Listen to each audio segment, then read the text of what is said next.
Günümüzdeki MMO oyunlarına baktığımda nasıl bu hale geldiklerini hep merak etmişimdir. Eskiye dönüp baktığımızda ilk oyunlar ile son oyunlar arasındaki farkı net bir şekilde görebiliyoruz. Türün oyunlarının grafik kaliteleri ve içerikleri şaşırtıcı derecelere gelmeye başladı. Gerçi grafik ve içerik kalitesinin gelişmiş olması oyunun kaliteli olduğunu gösterir mi tartışılır. İlerleyen videolarda yine bunları da konuşacağız. Gelecek videolara dair bir spoiler vermiş olayım burada. Bugünkü videomuzun konusu da MMO tarihine yön veren oyunlar olacak. Türün ilk adımlarına bir göz atacağız. Bu videoda yapacağımız şey 1970'ler ile 2000'li yıllar arasında çıkan oyunların bir listesi ve bu oyunların gelişimlerini incelemek olacak. 10 tane oyuna hızlı bir bakış atacağız. Oyunların hikayelerine, MMO kültürüne, katkılarına ve şu anki durumlarına birlikte bakacağız. Herkese selamlar dostlar, videoya hoş geldiniz. Ben oyun rehberiniz Ümit ve bu videoda sizlere ben eşlik ediyor olacağım. Hazırsanız hemen başlayalım.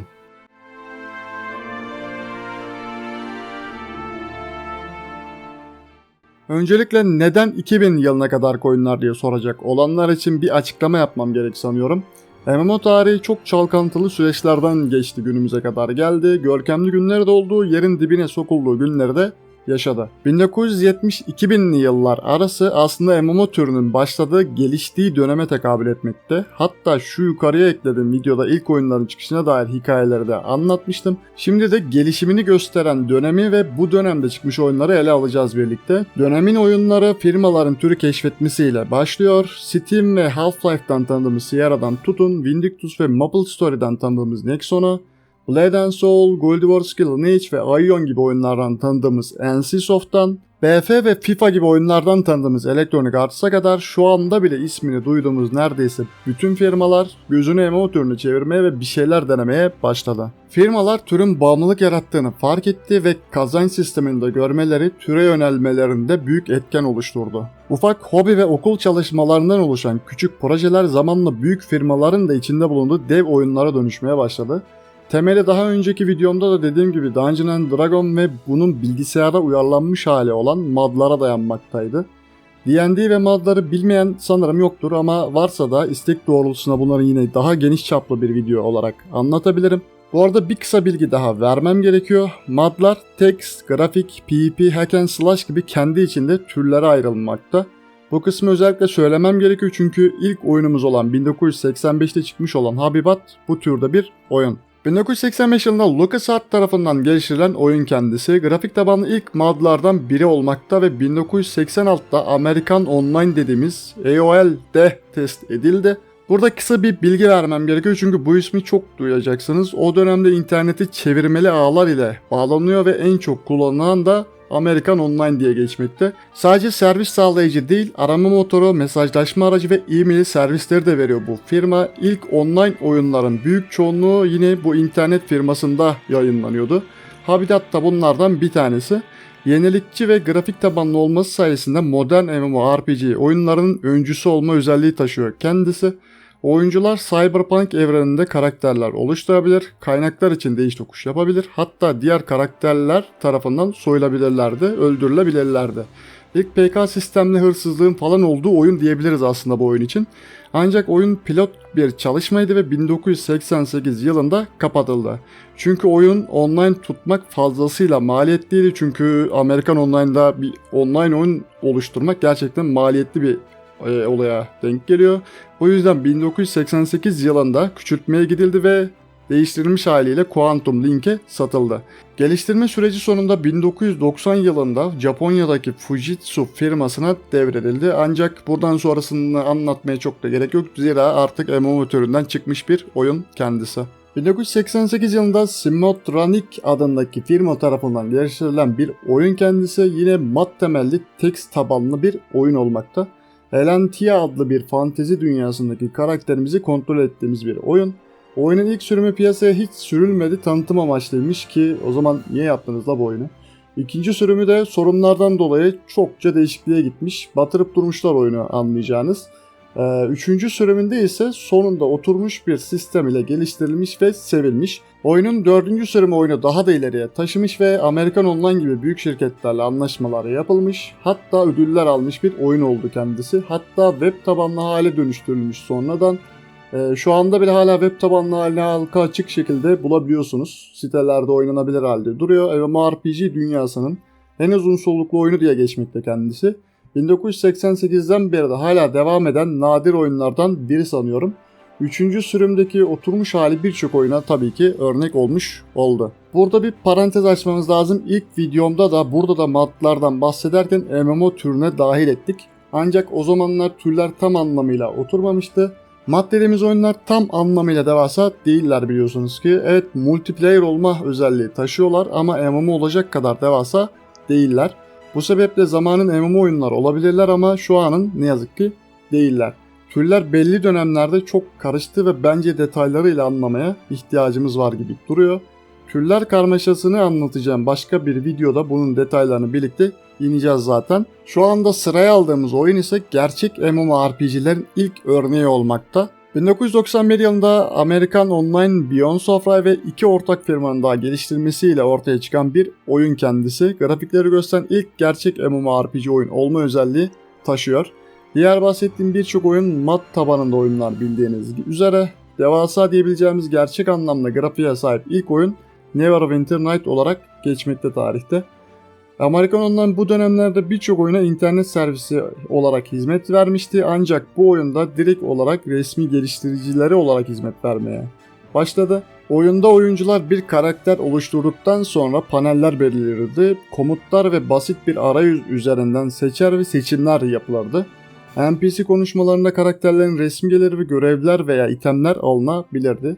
Savaşa girdiğinizde ayrı bir savaş ekranı gelir, stat ve özellikler gözükür ve yine seçimlerle düşmana ne yapmak istediğinizi seçerdiniz. Oyun Dungeon, Lonca, ittifak, arayüz ve grafik tabanları ile günümüz oyunlarına örnek olmuş bir oyun kendisi. Sırada bulunan oyunlar bu oyundan büyük ölçüde etkilendi. NPC konuşmaları ve seçimleri yine birçok oyuna örnek olmuş oldu. Oyunu 1997 yılında kapatmaya karar verdiler. Sonrasında BioWare lisans haklarını aldı ve oyunu single player bir hale dönüştürdü. Oyunun bu single halini hala Origin ve Steam'de bulabilirsiniz ama artık MMO olmadığı için devamını anlatma gereği çok da duymuyorum. Dönemin 5 büyük ve en bilinen oyunlarından biri sanırım bu. Archetype Interactive tarafından 1996 yılında geliştirilen bir oyun kendisi. İlk 3D ve en uzun süredir devam eden orijinal çevrim içi oyun olarak geçiyor. Geliştirici ekibinde şimdilerde Niantic Interactive'i kuran, Google Earth ve Pokemon Go'yu birleştirip geliştiren John Hank adlı abimiz var. Şirket 1996 yılında oyunun yayıncısı olan 3DO tarafından satın alınmış. Oyun özellikle PvP oyuncularını hedefleyen bir oyundu. Birçok oyunun aksine seviye ve klas sistemi yerine sağlık, bireysel beceri ve yetenekler üzerine geliştirmeler içeriyordu ve bunları da yine canavarları keserek yapıyordunuz. Klas sisteminin olmaması size özgürlük sunarken okullarda birden fazla beceri öğrenebiliyorsunuz bu oyunda ve bunu tabii ki bir zeka dediğimiz sınırlama ile yapıyorsunuz. Her şeyi öğrenemiyorsunuz ama yine de buna rağmen inanılmaz bir özgürlük tanıyor size. Günümüzdeki oyunlarda bile pek bulamayacağınız bir şey bu bence. Bu oyunun çağımızdaki oyunlara yine büyük katkıları var. 3D olarak çıkmış olması, PvP sistemi, lonca sistemi, posta ve pano sistemi gibi birçok şey aslında yine ilk olarak bu oyunda göründü ve şu anda gördüğümüz birçok sistem bu oyundan çıkma diyebiliriz. Oyunun şu anki durumuna gelecek olursak 2010 yılında oyunun dosyaları açık kaynak olarak paylaşıldı ve temeli Meridian olan yüzlerce oyun çıktı. Fan yapım birçok Meridian serverı şu anda oyununu görebilirsiniz. Official serverı ise şu anda Steam'de Archetype Interactive ve 3DO Company tarafından açılmış durumda ve hala oynanabilir halde duruyor. 1996 yılında Nexon firması tarafından Kore'de geliştirilen oyun kendisi. Benim de sevdiğim Vindictus oyununu yapan firmadır bu arada. Oyun 2D olarak tasarlanmış. Günümüze en yakın 2D MMO oyunu diyebiliriz. Karakterimizi oluşturma ekranından itibaren mouse ile kontrol edilen target sistemli türün ilk örneği. Günümüzdeki mouse ile kontrol edilen oyunların atası desek yanlış olmaz sanıyorum. Zira metin tabanından ayrılan belki de her şeyi GUI arayüzü ve mouse ile kullanarak yaptığımız bir oyun kendisi. Oyun Kore'deki 3 krallık dönemini konu alıyordu. Oyuncular yaratıkları keserek seviye alırlar. İtemler bulur, geliştirir ve üretirlerdi. Ayrıca ev sahiplenme ve özelleştirme seçenekleri de sağlardı. Lonca sistemiyle sosyal faaliyetler yapabilirlerdi. Günümüzdeki target sistem, seviye, item ve ev sahiplenme, özelleştirme gibi sistemler buradan esinlenildi. Açıkçası günümüze en yakın oyun desek çok da yanlış olmaz sanıyorum. Oyun 1999 yılında sonlandırıldı ve anlık 12.000 kişilik oyuncu sayısına ulaşan ilk oyunlardan biri oldu. Şu anda komik gelebilir ama o döneme kadarki en yüksek sayılardan biri diyebiliriz bunu. Böylece raflarda rekorları ile yerini almayı başardı. 1996 yılında Sierra firmasının yapmış olduğu oyun kendisi. Eminim firmayı bilmeyen yoktur diye düşünüyorum. Oyunun pek duyulmamasından da anlaşılacağı üzere tam bir fiyasko olmakta kendisi. Oyunun hakkında çok az bilgi bulunmakta. Bu oyunun aslında listeyi bile almayacaktım ancak hep yer edinmiş oyunları listemize ekledik. Bu sefer de dedim ki çalkantılı bir oyunu da listemize ekleyelim. Oyun dungeon tabanlı ve açık dünya tam anlamıyla yok diyebiliriz. Sıra tabanlı bir şekilde düşmanlara saldırabiliyorsunuz.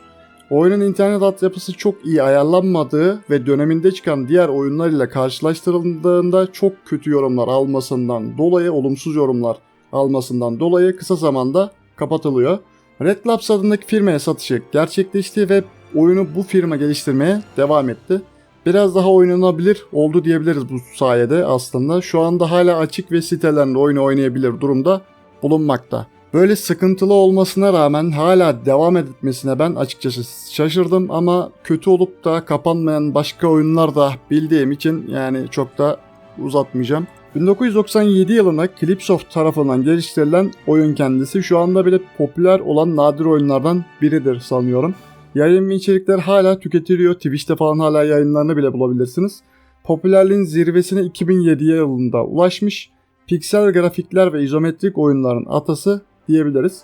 Günümüze en yakın örneklerden yine biridir kendisi. Oyunda seviye atlamak, ganimetler elde etmek, güçlenmek ana amacımızdı. Boss savaşları ve meslekler yine oyunun en önemli özelliklerinden biridir.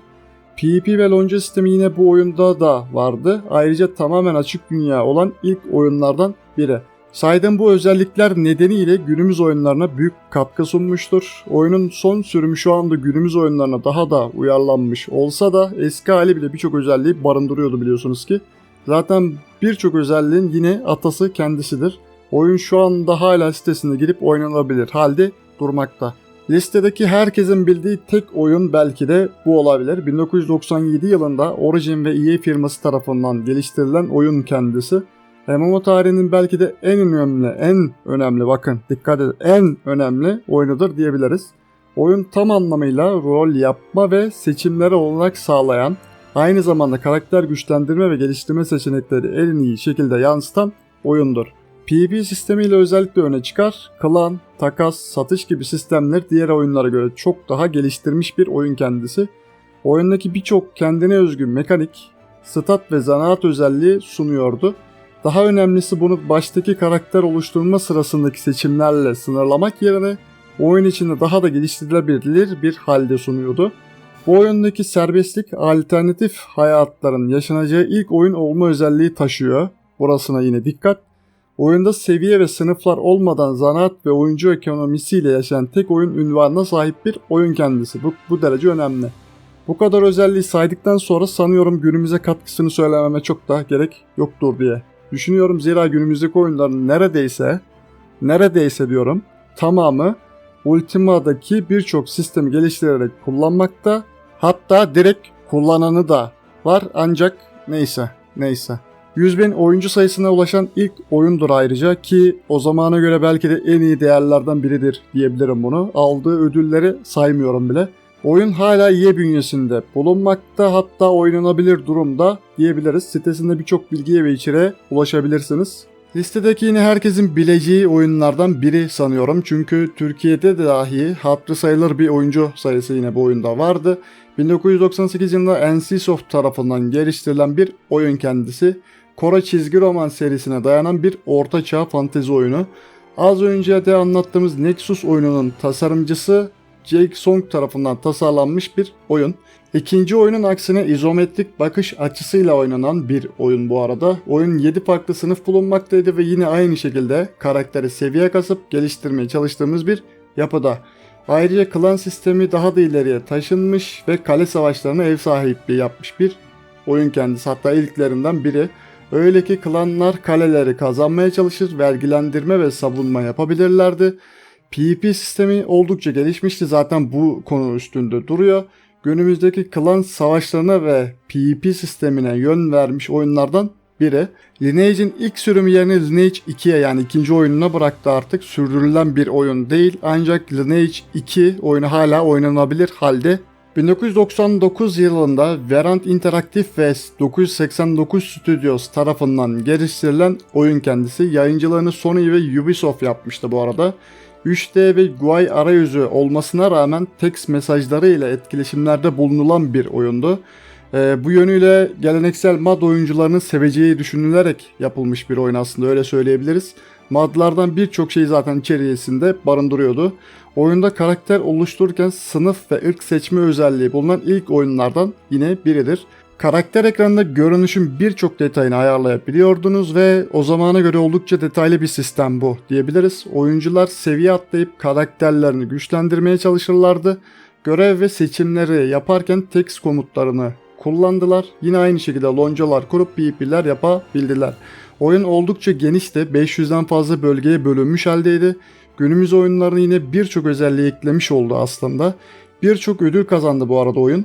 Kasım 2013'e kadar gelişmeye devam etti ve EverQuest 2 çıkana kadar piyasada kalmaya devam etti. 2015'te Daybreak Studios'una lisanslandı ve hala devam etmekte. EverQuest 1 ve 2 oyunları şu anda hala Steam'de aktif durumda ve Daybreak Studios tarafından yayınlanmakta. Listemizi tamamladık ama genel listeye baktığımızda gördüğünüz üzere birçok daha oyun, bu dönemde çıkmış oyun bulunmakta. Ancak hepsini anlatmaya kalkarsak video daha da uzayacak. Olabildiğince MMO dünyasının en büyük katkısı olan oyunları sıralamaya çalıştım bu listemizde. Son olarak bu arada şu son oyunu da göstermeden geçemeyeceğim. Çok kısa bahsetmek istiyorum hemen. Phantasy Star Online adındaki bu oyun daha geçenlerde videosunu çekmiştim, hatta 2012 tarihinde çıkmış olan Phantasy Star Online New Genesis oyununun ilk sürümü olmakta. 2000 yılında çıktığı ilk sürümü Sonic Team tarafından geliştirildi ve Sega'nın yayıncılığını yaptığı bir oyun. Gerçek zamanlı ilk aksiyon RPG oyunu olma özelliği taşıyor. Oyunun Final Fantasy'den fazlasıyla etkilendiğini zaten baktığınızda direkt görebilirsiniz. O zamanlar online değildi Final Fantasy ve ona benzeyen bir online yapma fikrini bu oyun üstlenmiş oldu. Bu türe belki de en farklı bakış açılarından biri kendisi diyebiliriz. Hikayesel ve sci-fi özellikleri barındırıyordu içinde. Oyunun ayrıca aksiyon RPG oyunlarının dediğim gibi ilk örneklerinden biridir. MMO tarihine de tabii ki büyük katkısı olduğunu söylemeden geçemeyiz. Şu anda 2020'de Steam'de ikinci versiyonu hala yüklenmiş halde duruyor bu arada. Böylece listemizi ve oyunların gelişimlerini bir şerit halinde görmüş olduk. Ayrıca hangi firmaların hangi oyunları geliştirdiklerini, bu oyunların ve firmaların MMO dünyasına katkılarını birlikte görmüş, keşfetmiş olduk. Text tabanlı oyunlardan başlayan 2D ve 3D'ye doğru ilerleyen içerik ve RPG öğelerinin gelişimlerini daha net bir şekilde görebiliyorsunuz. Zaman içinde parça parça gelişen ve ilerleyen bir süreçten bahsediyoruz. MMO oyunları bir günde oluşmadı ve bu videoda da bu uzun sürecin adım adım izlerini paylaşmaya çalıştım. Videoyu sonuna kadar izlediğiniz için teşekkürler. Umarım keyif almışsınızdır ve bir sonraki videoyu sabırsızlıkla beklersiniz. Sonraki video ve içeriklerde görüşmek üzere. Oyunla ve sevgiyle kalın dostlar.